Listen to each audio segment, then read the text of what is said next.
and start sharing my screen. Recording in progress. All right, is everybody seeing the screen? Just one nod will do. Yes, yes, somebody. All right, so shock team at the NBHC. So this is something, how did we get there?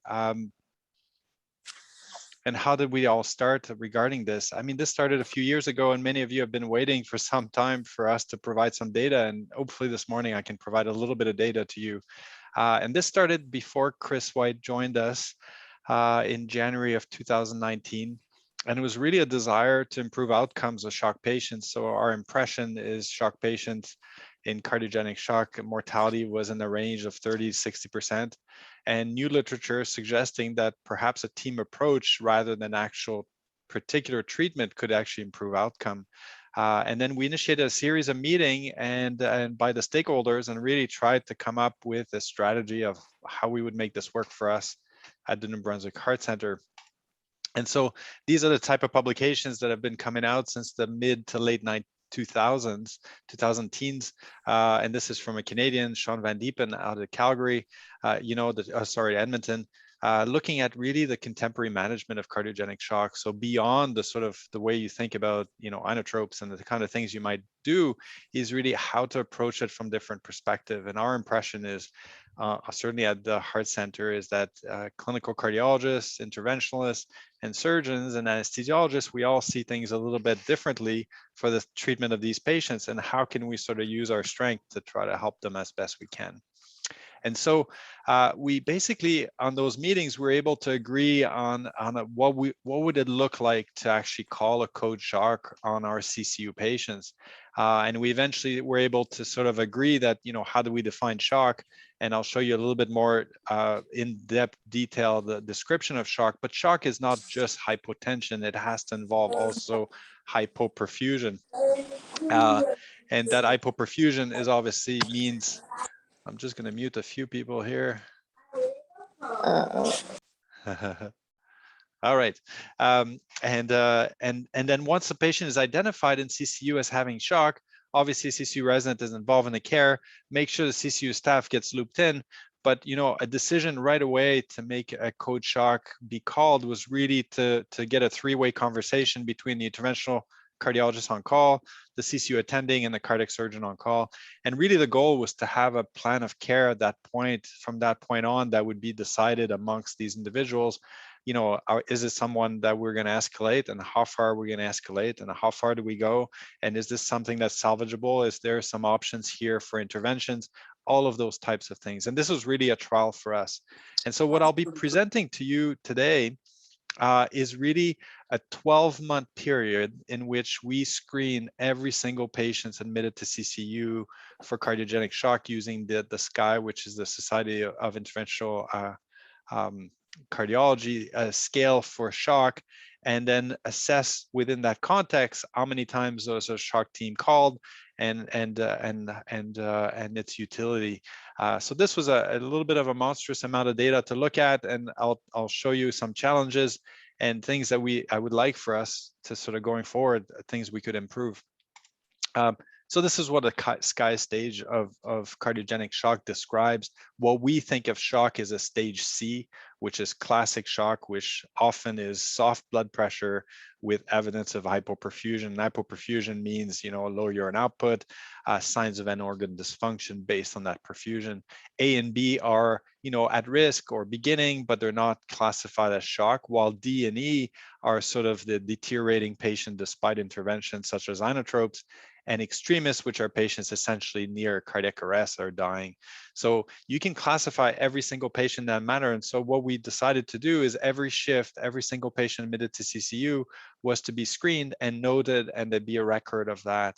And this is where I will need some help in the future to sort of, how do we move forward to make this data more readily available so that we can actually look in the future at how we do these things and how we improve our care. So using that approach, in that 12-month period, we screened, essentially there were 1,400 admissions to CCU during that period of time. and we screened the 85% of those patients. So screening was generally good. Unscreened patient, there were 240. And the shock patients, there were 93 that were classified as C to E shock. And I reviewed every single one of those. And 13 of those we classified as non-cardiogenic. They were generally septic shock, endocarditis, those kinds of things. And not on the shock team then assessment, it was, you can see here below, and how many were activated or not, but I don't want to go into that part quite yet. So what does this mean?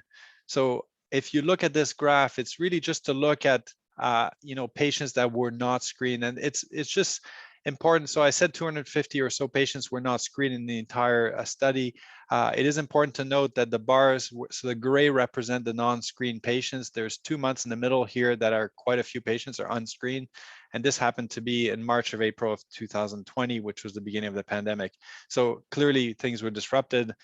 It was difficult for people to wrap their heads around continuing to screen on everyone. And it just highlights that when it's not part of usual care, and this is something extra that is done or asked, it is difficult to, one is keep the paper record, keep the a way for us to track it and to analyze it after. And at the beginning and end is where also some mis-screening happened, because people didn't think, is this a study ongoing, that kind of stuff. But in general, patients were screened virtually every shift for all of those patients. So screening was good. But screening, I think, is still critical to implementation of any treatment strategy around shock. Without screening, we can't obviously identify necessarily these patients. We're going to miss many. Overall, we screen, as I said, many, but if screening remains the part of care, how do we make it part of standard care as one? And this is where, future efforts for us need to be. And documentation also needs the second part. And documentation doesn't mean I noted in my, handwritten note on a chart that patient was screened. There has to be a data linkable, retrievable piece of information that we can actually then look at patient outcome. And this is where we fail as a medical system in general, is we make lots of notations and things, but we don't have the foresight to think of all this data, and then how do we do? And we don't analyze it. And hopefully I can push some efforts along that. And we've certainly applied for funding to achieve that in the next few months. So what proportion of patients had shock? I said 7% of patients, and the majority of those were classic C stage shock, but there were some D and E shock patients. So what does 7% of patient mean? Well, that means, 5 to 10 a month out of 1,400 admission. That means more than 2 a week. So more than 2 patients a week in your intensive care unit and CCU at least have shock on a regular basis, or shock defined the way we have defined it in this particular setting. And I'm sure most of you working in CCU would know that sometimes it's every day, and other times there'd be several days without. So what is the mortality risk in these patients that were identified with shock? So this is in hospital mortality. So whether they die, and this is including the discharge institution. We ended up contacting every single institution where these patients were transferred back to make sure they made it home. So stage A and B, 2% mortality in that group of patients. So these patients obviously do well. In stage C shock, 25% in hospital mortality. Stage D, 55%. Stage E, no survivors. So it demonstrates how shock can be, and the overall was 33% of patients in that group. And remember, these will include patients that were hypotensive with a little required for hypoperfusion, with an acute STEMI that went straight to the cath lab, were revascularized and improved, to the patient with multivessel disease and shock, of which there was nothing to do. So this is the whole mixed bag of all of these patients. So obviously you'd expect some to do well, but some not to. And this is where it becomes difficult to sort out, what sort of strategies can you try to implement to help these patients? So geography, if you look at it, was also surprisingly did not appear to impact mortality. So the overall mortality for all patients is around 4% if you include all stages A to E. If you look at zone 2, the mortality for patients in shock was 40%. other zones 39, and non-Brunswickers, which are really PEI, 31%. So many of us might imagine that patients in shock coming from PEI actually have a worse outcome, but certainly in that small group of patients, non-adjusted compared to the group here did not appear to have a major difference. Remember, these are unadjusted outcomes. So what about the shock team? Well, how did we do and what happened? This is just to sort of look a little bit at the nitty-gritty more information, but you can see here that shock team was activated in 35 out of the 80 patients that we classified as stage C to E. So that's 44% of shock team patients. The only thing that's worth noting, so the average age of patients in both groups were not that old, mid-60s. Whoops, I'm just going to mute a few other people there. There were still some patients that were older than 70, so there's a wide spectrum of them, so about 30% of them, but not very different between groups, except that in the shock team activation, there were slightly more patients that did not reach significance, but trended towards 2, that came from other regions than region 2, and they were generally more advanced stages of shock. So the non-shock team activation were the ones that were sort of around stage C and perhaps had an intervention and got better right away, while there were quite a few more stage D and stage E shock patients in the shock team activation. Just a tidbit. So our tendency is to activate the shock team when things don't look good. It makes sense. We seek for help and ask for help. It makes sense in that setting. Whoops. So what did the shock team result in? Well, the shock team, a few tidbits of information here is shock diagnosis on admission was not all the time. So remember that patients can develop shock while in hospital. And actually, in fact, in the entire study, it's about 2/3 of patients develop shock on admission to CCU, or have shock on admission, which makes it easier for people to notice and identify. But 1/3 of them develop shock while they are in CCU during that stay. So that's a much harder group to identify because it can happen any time of day or night, at any point. And obviously the outcome may not be quite as good. But so activation of shock team did result in more invasive lines and more intervention. Not surprising, if you activate the shock team and you want to answer some questions, and I'll provide some data to that. Arterial line was used in 90% of those patients, and central line 94%. PA catheters, less than half. And overall, you can see in the NOx shock team, very few patients use a PA catheter. Cardiac catheterization, PCI, TAVI, or surgery, even IBP or ECMO, so these are mechanical support, 18 out of 35 did end up having mechanical support. So activation of a shock team does predict use of mechanical support more often. Mortality, as pointed out below here, while a little bit lower in the shock team activation, despite being further down the shock pathway, did not result in a significant improvement in mortality. Not that we set out doing the study at showing or demonstrating improved mortality, because these are unadjusted patient groups. You're comparing apples and oranges, but it does bring some things to mind. I want to talk a little bit about the less than 50% PA catheter use, because it is something that often is debated and we talk about, but just to illustrate why I think this is important a little bit, is the use of PA catheter, while in the general ICU population is relatively felt to not necessarily impact outcome. In the shock population, there is certainly data to suggest that in that management of heart failure patient and shock, PA catheter can be very helpful in managing these patients. And I know this is often a matter of debate, but this is why this is important. And when we get called or we get asked to see from a shock team point of view, we're looking for data and information. And data and information will drive decision. And this is just a little bit of an example of an algorithm to show that is, echo and PA catheter gives us filling pressure assessment that we can assess truly and as best as we can, both right and left heart function and volume status and output and resistance. And all of the therapies that we decide are going to be based on that, whether we help the left ventricle only, the right ventricle only, both ventricle, whether we need to deal with systemic vascular resistance more, whether we have a bit of volume options. So all of those things are critical. And so often a shock team, that's why it results in all of these potential invasive lines is the value of the invasive line is in the decision making, and this is where the value is. And I know Chris would be certainly a strong advocate of that.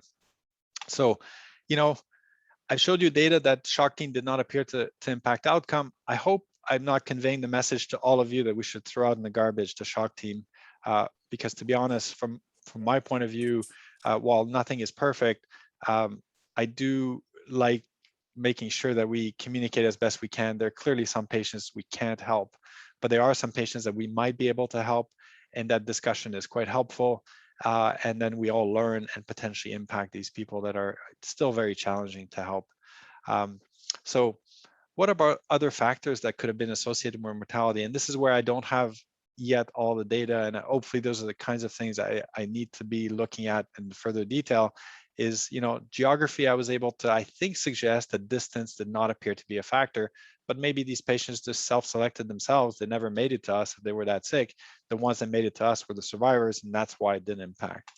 The shock team itself did not appear necessarily to have an impact on mortality on unadjusted outcomes, but there are some data from elsewhere that does suggest that perhaps there's an impact, but maybe the impact is not immediate. There's certainly the Ottawa group were able to show no difference in in-hospital mortality, but showed that 6 months or a year there was an improvement in survival in these patients.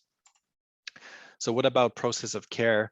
And what I mean by that is what about such things as the PA catheter and those kinds of things? And does that impact on outcomes and how we manage things? Time of day, does it matter if it happens in the middle of the night, on the weekend? Can we improve our coverage? Can we improve how we help each other?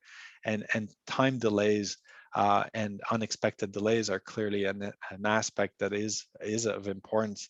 And how do we minimize those delays the best we can? So I'm looking for systems level changes, not obviously individual practitioner level changes. This is where, as a system, we can make things and facilitate diagnosis, communication, and intervention. This is really where the benefit will be. And why are these things important? You've seen the slide before and some of the talks from Chris before, in cardiogenic shock, delays, in terms of intervention, sort of for mechanical support, if you were intervening in less than 13-hour shock state initiation, your survival was much better than a certain threshold. Here was 13 hours, but there's lots of studies many studies that have shown that the impact of time and shock on end organ function and your ability to recover.